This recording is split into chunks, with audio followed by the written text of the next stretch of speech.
This video is sponsored by DistroKid. If you are specifically an independent artist or producer, DistroKid is basically made for people like us. They also just launched a new feature. We're going to be getting into that later in this video. My cousin came by my studio last weekend and we took a look at the EP-133. Jamie is a complete beginner in the world of synths, samplers, any sort of gear, and music in general, music production. I showed him some basics and together we came up with a beat using the EP-133. I also explained a few concepts along the way, so like what a sampler actually is, what does it do, as well as a few basic music production tips as they pertain to or limited to the world of the EP-133. And we actually came up with something pretty fun together. But before getting into how we did it, if you are interested in purchasing the EP-133, please consider using the affiliate link in the description of this video. I would make a small commission off of that sale. It doesn't cost you anything extra. It's just a great way to support the making of these videos, which is not free.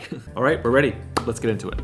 So do you know what a sampler is? Make samples. It makes samples? Or you can use it to make samples, I guess. Yeah, so a sampler is you throw samples into it. You could adjust samples with this thing, but you can't like make anything from it. You can't like generate a So you have to import the sounds in and then you modify the sounds. Exactly, cool. Yeah. So that's what a sampler is. And so with this one, you have different sounds uploaded into each of these. You could scroll through sounds, so like you're not limited to just those sounds that I played. You could actually go through different sounds. So to do that, let's say on this one, you could go sound, and I could change the sound to 1005.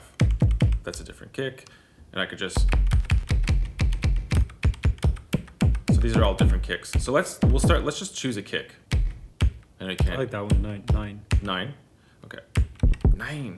And then the way that I like to think about it is separating the frequencies of your part. So let's say A would be the lower frequencies, which is why all these other sounds are like kicks as well, right? They're like low frequencies. Mm-hmm.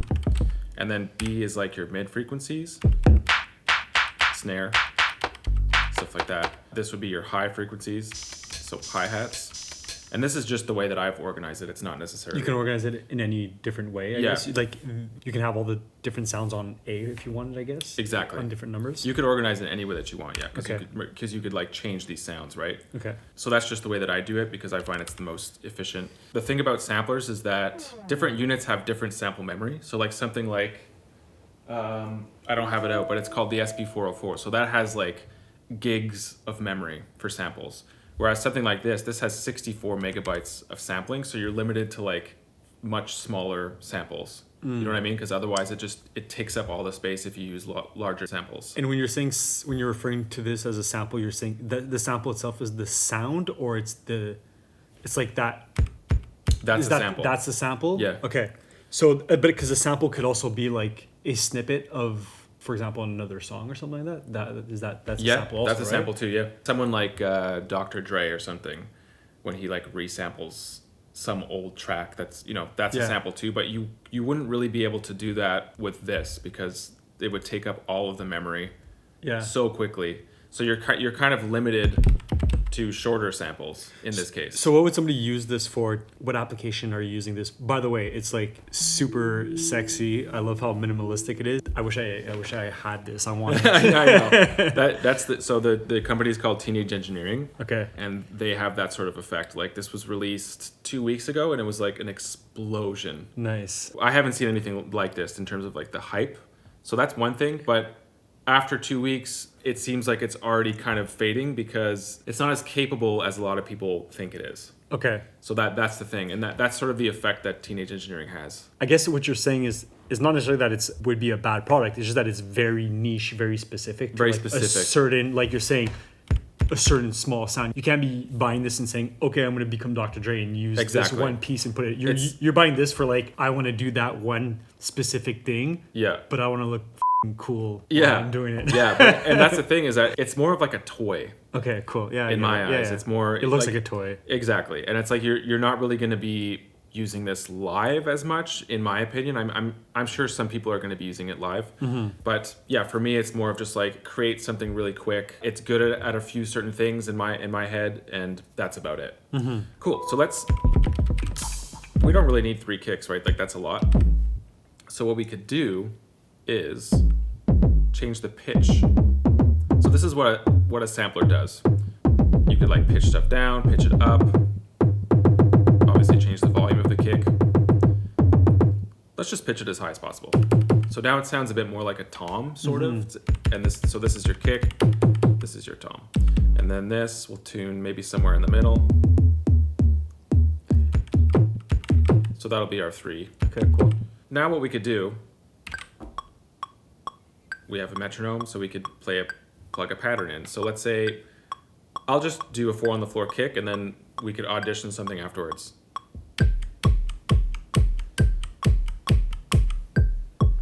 Right, so now I'm turning off the click, so now it's not recording. So you're free with these two, just play some sort of rhythm, just do it.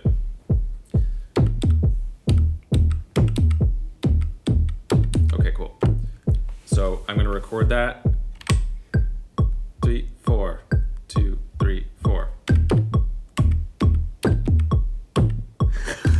Okay, okay, it's cool.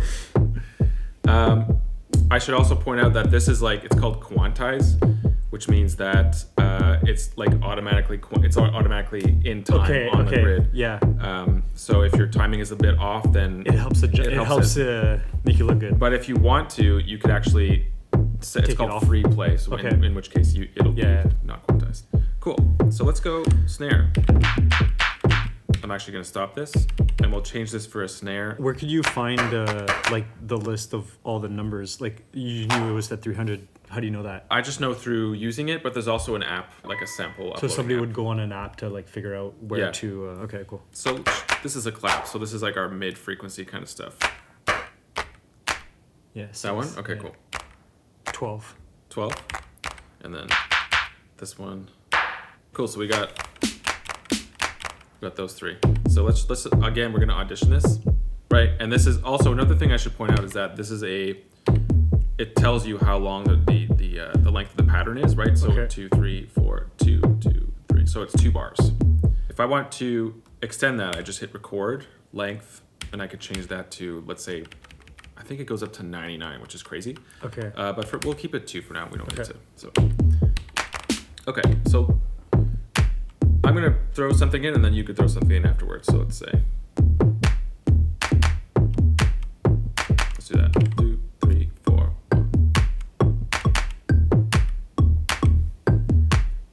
Okay, turn that off, and now you could audition some other things. So let's say we'll just add the snare for now.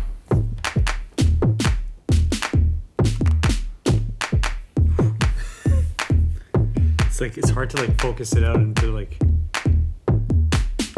Okay, cool. So we'll do that. So 1, 2, 3, 4.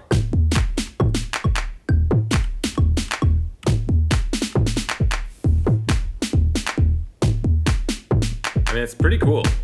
Okay, so let's say with this snare, I'm on that sound. Whoops.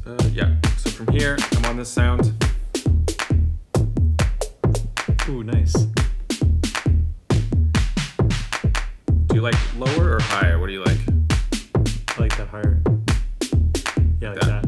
Okay, cool. These 2 claps kind of sound too similar, I find. So I'm actually gonna go back to 100. This is where our snares are.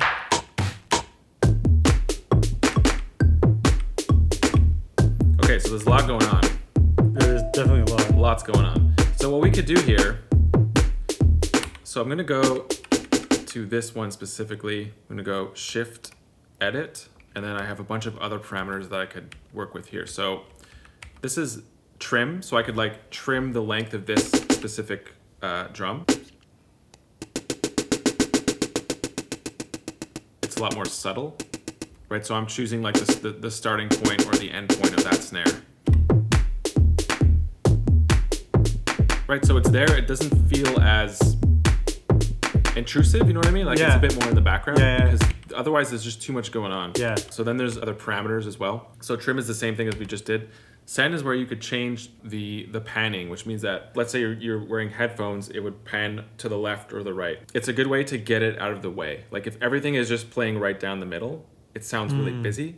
Whereas if you start to pan things and move them to the side, to the left or the right, then you're creating space for other parts to sound, you know what I mean? We're listening through a speaker, so it's kind of hard to tell. Tell the difference. Yeah, but if you're using headphones, then you're really going to tell the difference. It creates more of an experience, I guess, too, listening to music. Like, is that something that like a lot of producers everything use you listen a to? lot? Yeah. Huh. So something like a snare, like these low frequencies, I would say you want them to play mostly down the middle. When you get into higher, mid, or high frequencies, that's when you can start to pan things and it becomes interesting. So we were here, I think. Let's pan it.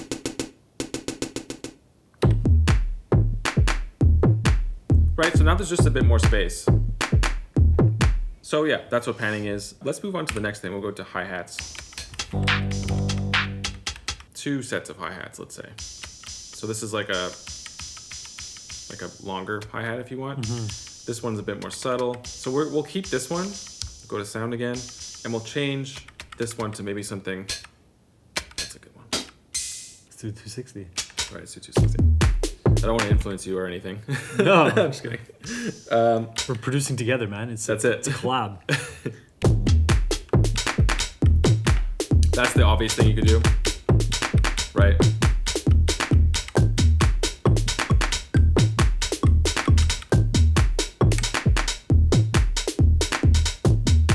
So there's still some space here. We'll go with something like a little bit more subtle. So I'm just curious though, we've been changing sections and we're just using these 3 numbers here. Now we're still in C and you want to go up here. Is there a different reason for that or? No. It's just like choosing a pad and just going with it, yeah. Over here, it was in stereo and now it went to mono. Oh yeah, and that's another thing too, is that this is a stereo sampler, which means that you could sample in stereo. There's a lot of samplers that downgrade everything to mono. As I explained before with like the panning thing, some samples have panning in them naturally. Okay. If you have a mono sample, it just automatically puts everything down the middle, whereas stereo, it's like a nice open stereo feel. Mm-hmm. It's nice. We'll go with this. Something really ticky and short. Because it's quantized, you could just lean on it and just go nuts and see what comes out. That's it. It's pretty good.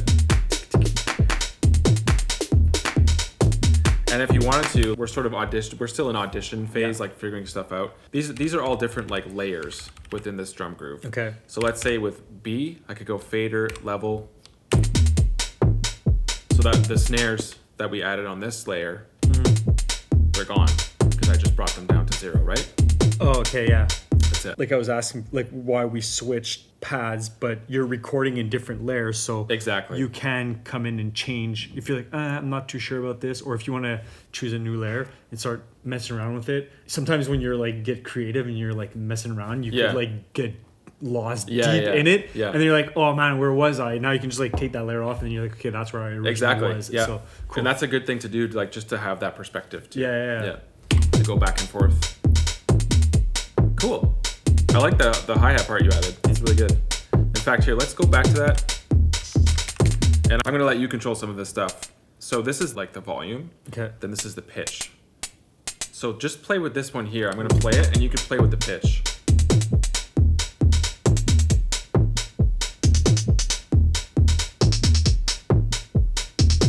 It's pretty cool. Cool. So let's go back to this. Fader, level. And then we got our claps and stuff still there. It's a pretty good groove. And I think that's enough for the hi-hats. This last layer, this is a funny trick that I've been doing. So fader, let's go to release. Both of these, I'm gonna lower the volume of those. So now we just got the kick. Go back to this one. And we got our samples. I'm gonna go back to 001, let's say. We'll get kicks on both of these. I'm going to raise the volume of them, something like that. And then what we could do, there's all these different parameters that we could change on this particular layer. So you can't do it on the other layers?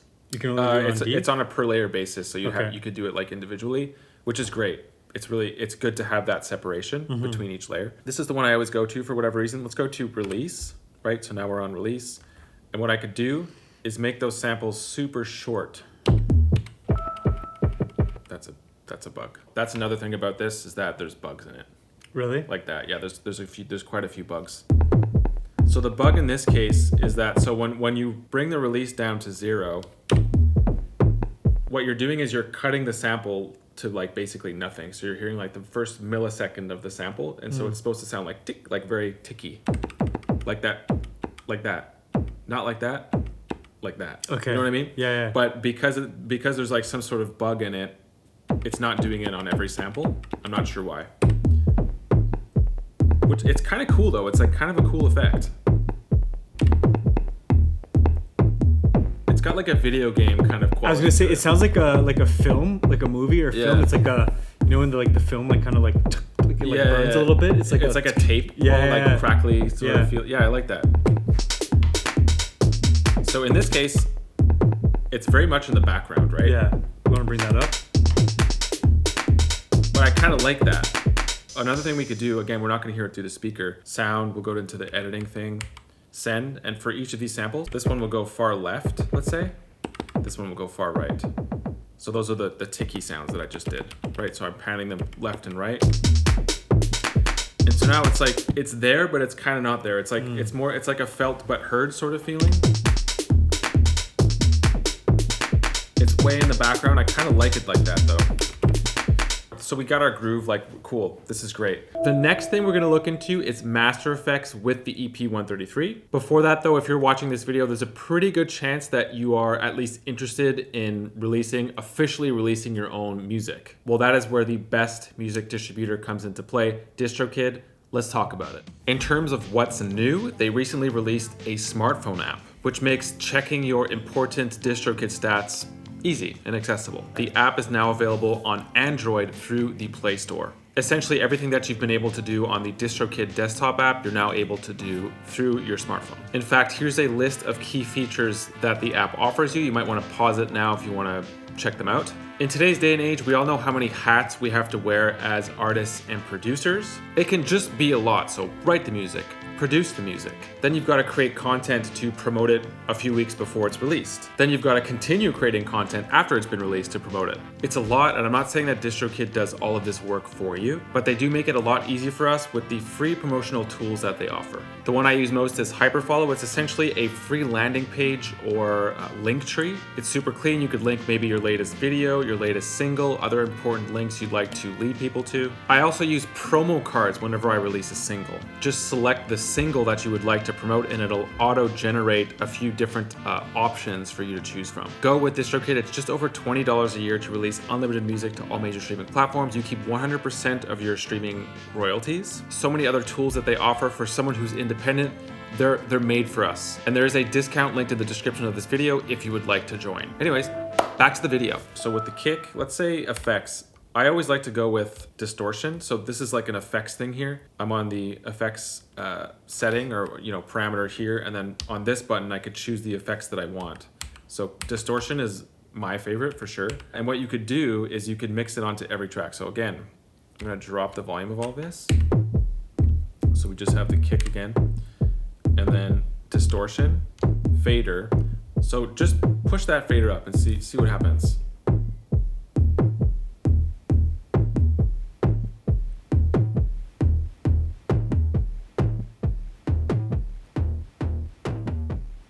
So it gets all distorted, and then from there, you could change the color of your distortion with these two things here. So you could twist these, just play around with these two knobs and see what happens.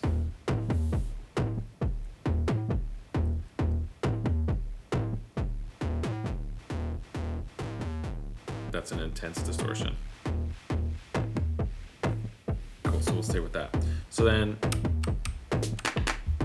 same thing. So now we're on this voice. Same thing, you could mix in that distortion again. So we'll start from 0, and same thing, just mix it in.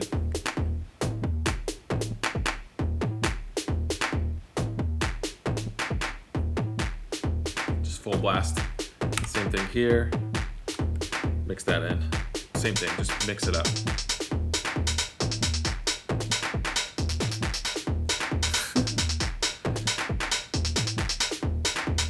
So with the hi-hats, you only really hear it when in like the higher end of the distortion.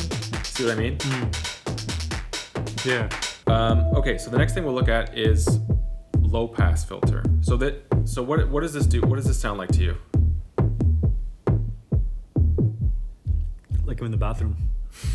Like you're underwater or something. Yeah. No, in the bathroom in the club, So we could, again, this is another parameter that we could mess with on a per track basis. So let's say I want my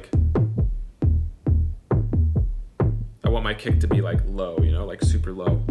We could do that. And then we could go to the same thing, low pass. If I bring, let's say, these two up again, back to this, low pass.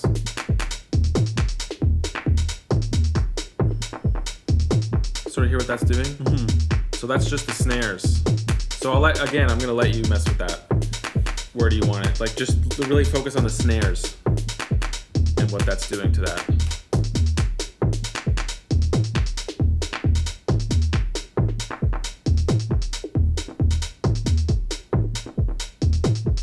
Yeah? Yeah. Okay. Interesting choice. Same thing with these. So this is the hi-hats. And because the hi-hats are like such a high frequency, you're gonna hear it dip faster because it's only in the highs. Ooh, that's nice. That's really cool. I like this. Yeah. Keep it there. That's dope. Okay, fader. So we'll go to the last one here, and same thing again, part. It's gonna be so subtle that sounds really good.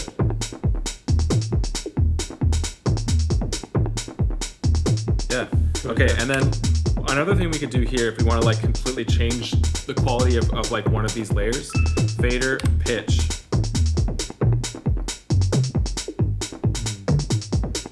See what I'm doing? Mm-hmm. So this is just the kick right now.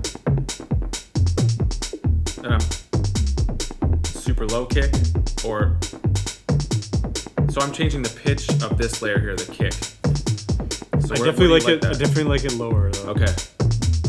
Same thing with hi-hats, pitch. Do I want to bring it down and go up, or just whatever? Just see what happens. Ooh.